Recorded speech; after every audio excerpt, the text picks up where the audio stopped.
তামোলপুৰৰ প্ৰথমজন উপায়ুক্ত হ'বলৈ পাই মই নিজকে গৌৰৱান্বিত ফিল কৰিছোঁ। ভাল লাগিছে ইয়ালৈ আহি। মই নতুনকৈ জইন কৰিছোঁ আৰু নতুনকৈ জইন কৰি মই ভাবিছোঁ যে মোৰ দায়িত্ব এইটোৱেই হ'ব, জিলাখনক এখন পূৰ্ণাংগ পৰ্যায়ৰ জিলালৈ মই পৰিণত কৰাৰ চেষ্টা কৰিম। আমাৰ জিলা হিচাপে ইতিমধ্যে যিহেতু ঘোষণা কৰা হৈছেই, বিভিন্ন পৰ্যায়ৰ জিলা যিবোৰ চৰকাৰী কাৰ্যালয় থাকিব লাগে, সেই কাৰ্যালয়সমূহ প্ৰতিষ্ঠা কৰিবৰ কাৰণে মই চেষ্টা কৰিম। সেইটো মোৰ প্ৰায়ৰিটি হ'ব। মই প্ৰথমতেই কৈছোঁ, এখন নতুন জিলা, আমাৰ এতিয়াও গোটেই চৰকাৰী কাৰ্যালয়বোৰ ইয়াত প্ৰতিষ্ঠা হোৱা নাই। চ' মোৰ প্ৰায়ৰিটি হ'ব সেইটো যে পূৰ্ণাংগ জিলা হিচাপে প্ৰতিষ্ঠা কৰিবৰ কাৰণে যিসমূহ চৰকাৰী কাৰ্যালয় ইয়াত থাকিব লাগে, সেই চৰকাৰী কাৰ্যালয়সমূহ প্ৰতিষ্ঠা কৰিবৰ কাৰণে মই মোৰ ফালৰ পৰা প্ৰচেষ্টা চলাম। আজি আপুনি ইয়াত প্ৰথম তামোলপুৰ আহি বিভিন্ন ব্যক্তিলৈ মত বিনিময় কৰিলে। তামোলপুৰৰ বিভিন্ন জ্যেষ্ঠ নাগৰিক। অবভিয়াছলি নতুন জিলা, নতুন উপায়ুক্ত, গতিকে সকলোৰে সহায় সহযোগিতা মোক লাগিবই। আপোনালোকৰ সহায় সহযোগিতা পালে মই আশা কৰোঁ যে মই যি ধৰণে বিচৰা হৈছে জিলাখনক সেই ধৰণে প্ৰতিষ্ঠা কৰিবৰ কাৰণে মই প্ৰতিষ্ঠা কৰিব পাৰিম বুলি মই আশা কৰোঁ।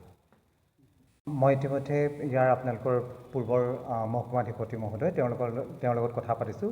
যিখিনি আমাৰ প্ৰাৰম্ভিক পৰ্যায়ৰ কাম সেইখিনি ইতিমধ্যে তেওঁলোকে সম্পূৰ্ণ কৰিছে। আমাৰ জিলাখনলৈ বস্ত্ৰ তাঁত মন্ত্ৰী শ্ৰীযুত ব্ৰহ্মচাৰ আহিব মুখ্য অতিথি হিচাপে।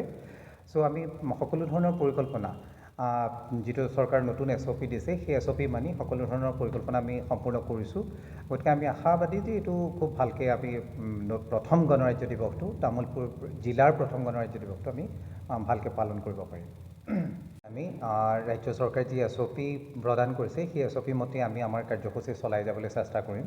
কাৰণ আমাৰ কাৰণে আটাইতকৈ দৰকাৰী কথাটো হৈছে যে জনসাধাৰণৰ স্বাস্থ্য। যিহেতু ক'ভিড খুব দ্ৰুত গতিত বাঢ়ি আছে, গতিকে আমি চৰকাৰে দিয়া SOP নিৰ্দিষ্টভাৱে মানি চলিবই লাগিব। প্ৰথম কথাটো হ'ল স্বাস্থ্য।